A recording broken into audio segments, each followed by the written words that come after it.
Quand une impro marche très très bien, c'est un volcan à l'intérieur. Je suis tellement heureux, j'ai envie de... Je vais être crié dans un coussin. Ah!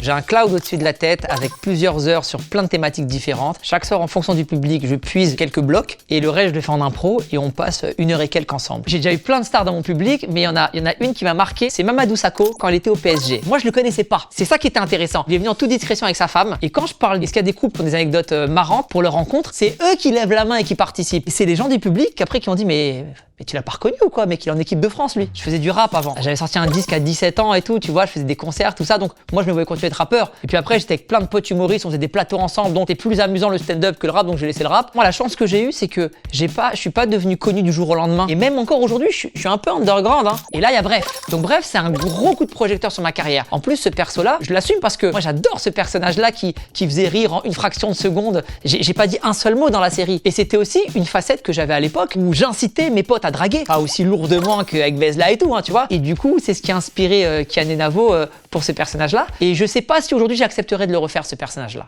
L'époque où j'étais prof de théâtre, effectivement, j'ai eu la chance d'avoir parmi les jeunes Merwan Benlazar, Amine m'a tué aussi, et d'autres encore. Et ils sont très touchants parce qu'ils sont encore très potes aujourd'hui. On se voit au Five, il y a une connexion qui reste comme ça. Mon personnage de pop culture préféré, j'ai mis beaucoup trop d'enjeux quand je l'ai dit, c'est Michael London, l'acteur qui joue Charles Ingalls. Tout le monde a une image dans la prairie, oh, c'est une petite fille qui court dans l'herbe. Eh les gars, c'est le générique, hein. Dès que la série commence, il y a de l'émotion, j'ai dû pleurer 15 fois, c'est dark là, dans la prairie, il y a vraiment des moments durs. Plutôt qu'un film ou une série qui a changé ma manière de raconter les histoires, je te dirais c'est plus les animés. Parce que les animés, ils ont un traitement de la pudeur qui est vraiment intéressant. Et ça m'inspire énormément pour mon propre travail. Et SNK, je pense sincèrement, je crois que c'est l'œuvre la plus incroyable de tous les temps.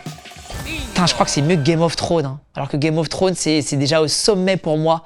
Ça se tape franchement. Les deux sont... Waouh! Colmini!